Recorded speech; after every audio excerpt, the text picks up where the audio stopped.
अस्सलाम वालेकुम। आज का हमारा टॉपिक है ज़ूलॉजी के रीजनिंग क्वेश्चंस। तो पहला क्वेश्चन ये है कि मॉडल पेपर के क्वेश्चन सॉल्व कर रहे हैं हम बीच में से, मतलब चैप्टर वाइज वैसे तो सॉल्व कर रहे थे, लेकिन क्योंकि अभी मॉडल पेपर है, पैटर्न चेंज हुआ है, इस वजह से हमने सोचा कि पहले मॉडल पेपर सॉल्व करवा दें। तो पहला क्वेश्चन है कि why fats are solid and oils are liquid at room temperature. Fats जो है रूम टेम्परेचर पे सॉलिड क्यों होते हैं, वो रूम टेम्परेचर पे पिघलते क्यों नहीं हैं, या फिर जो ऑयल है वो लिक्विड क्यों रहता है रूम टेम्परेचर पे, वो जमता क्यों नहीं है। अब इसमें अगर हम पहले समझने की कोशिश करें तो एक तरह के फैट्स की भी टाइप्स होती हैं, जिसमें हमारे पास आ जाता है सैचुरेटेड फैट्स और हमारे पास आ जाता है अनसैचुरेटेड फैट्स। अब सैचुरेटेड और अनसैचुरेटेड फैट्स में फ़र्क क्या है। सैचुरेटेड फैट्स वो होते हैं जिनके अंदर कोई भी डबल बॉन्ड मौजूद नहीं होता है, ठीक है, स्ट्रेट चेन होती है, कोई डबल बॉन्ड मौजूद नहीं होता है, कोई गैप्स नहीं होते बीच में। इस वजह से ये काफ़ी जो है, मतलब पहले फ़र्क बल्कि देख लेते हैं कि सैचुरेटेड में कोई डबल बॉन्ड नहीं होता है, कोई गैप्स नहीं होते। हालांकि अनसैचुरेटेड फैट्स जो होते हैं उनके अंदर एक या एक से ज़्यादा डबल बॉन्ड्स मौजूद होते हैं, ठीक है। तो जब एक या एक से ज़्यादा डबल बॉन्ड फैट्स में मौजूद होंगे फैटी एसिड्स में, तो हम उन्हें कहेंगे अनसैचुरेटेड फैटी एसिड। अब इसमें देखा जाए तो हमारे जो फैट्स होते हैं वो सैचुरेटेड फैटी एसिड से बनते हैं, और जो हमारे पास ऑयल होता है वो अनसैचुरेटेड फैटी एसिड से बनता है।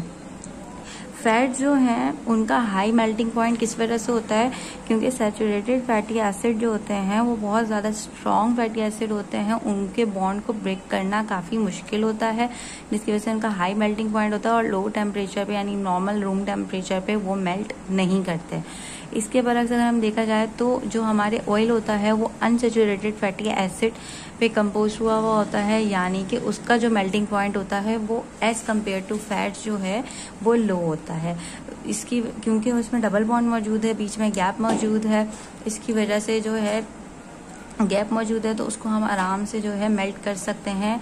एज कम्पेयर टू फैट्स वो इतना ज़्यादा मेल्टिंग पॉइंट रिक्वायर्ड नहीं करता है, तो इसीलिए जो है फैट जो है रूम टेम्परेचर पे सॉलिड होते हैं और ऑयल जो है रूम टेम्परेचर पे लिक्विड होता है। इसके बाद नेक्स्ट क्वेश्चन है हमारे पास, why monosaccharides are sweet whereas polysaccharides are not.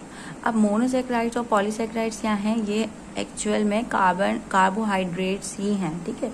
ये दोनों क्वेश्चंस जो हैं हमारे ज़ूलॉजी के चैप्टर नंबर 2 से ही लिया गया है।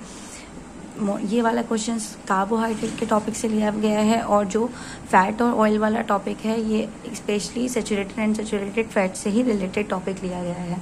अगर मोनोसैकेराइड्स और पॉलीसैकेराइड्स की बात करें तो ये यूनिट होते हैं हमारे कार्बोहाइड्रेट्स के। अब मोनोसैकेराइड स्वीट क्यों होता है और पॉलीसैकेराइड स्वीट क्यों नहीं होता है।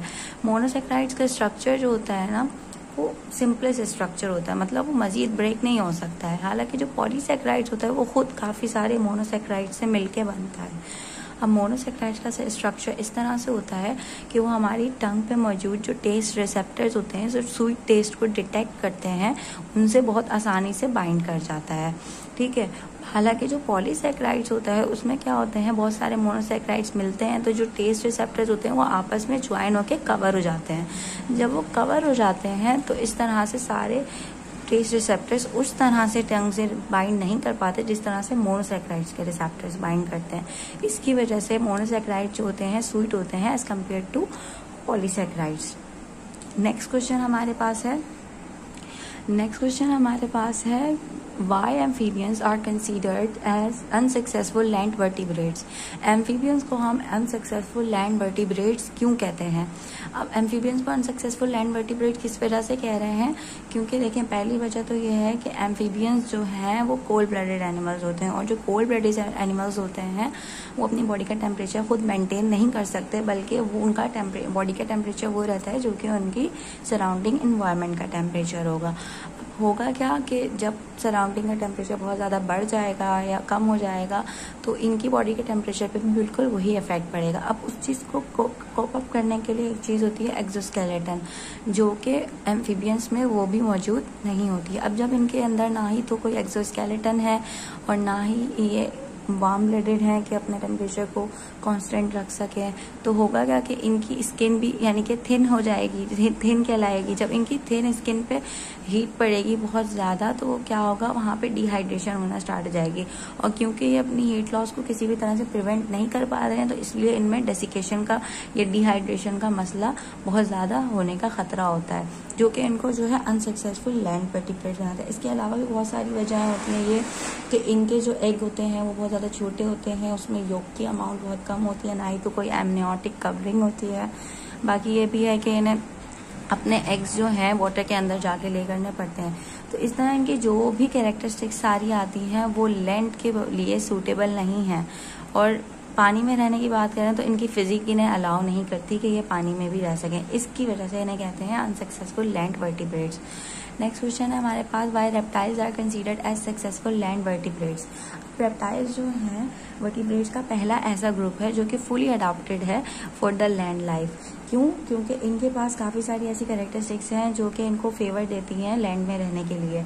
उसमें कौन कौन सी चीज़ें आ जाती हैं कि इनका इंटरनल मोड ऑफ फर्टिलाइजेशन, यानी कि फीमेल बॉडी के अंदर स्पर्म जाके ओवम को फर्टिलाइज करता है, देन आगे पूरा रिप्रोडक्शन का प्रोसेस होता है। और उसके बाद ये कि इन्हें पानी में नहीं जाना पड़ता रिप्रोडक्शन के लिए, ये अपना लैंड पे ही सारा काम ठीक से कर सकते हैं। दे हैव डेवलप्ड एक्सोस्केलेटन, उनके पास एक्सोस्केलेटन भी मौजूद होता है, साथ साथ इनके पास इनकी स्किन के ऊपर स्केल्स मौजूद होते हैं, और इनके पास जो है किडनी, लंग्स और हार्ट्स बिल्कुल डेवलप होते हैं, जिसकी वजह से किडनी इनका वाटर लॉस और इलेक्ट्रोलाइट बैलेंस वगैरह सब कुछ ठीक करके रखती है, होमियोस्टेसिस मेंटेन रखती है। लंग्स भी इनको ऑक्सीजन प्रोवाइड करते हैं, और इनको हार्ट ठीक से पंपिंग करने के बाद इनको ब्लड एंड ऑक्सीजन प्रोवाइड करता है। हार्ट का भी यही फंक्शन होता है ताकि ये अब जब क्या कहते हैं इनको मसल एक्टिविटी के लिए बहुत ज़्यादा ऑक्सीजन वगैरह की ज़रूरत हो या ब्लड की ज़रूरत, ब्लड सप्लाई की ज़रूरत हो, तो ये उस चीज़ को सही से मेंटेन कर सकें। इनके लिम्स भी जो हैं काफ़ी डेवलप होते हैं, जिसकी वजह से जो है ये फुली अडॉप्ट कर सकते हैं लैंड पे, यानी कि ये अपनी डिफेंड भी खुद कर सकते हैं, अपना डिफेंस की कैरेक्टरिस्टिक भी इनके पास एक मौजूद है। इसकी वजह से इन्हें कहते हैं successful land vertebrates. Next question हमारे पास है why sponges are considered as पैराज़ोआ।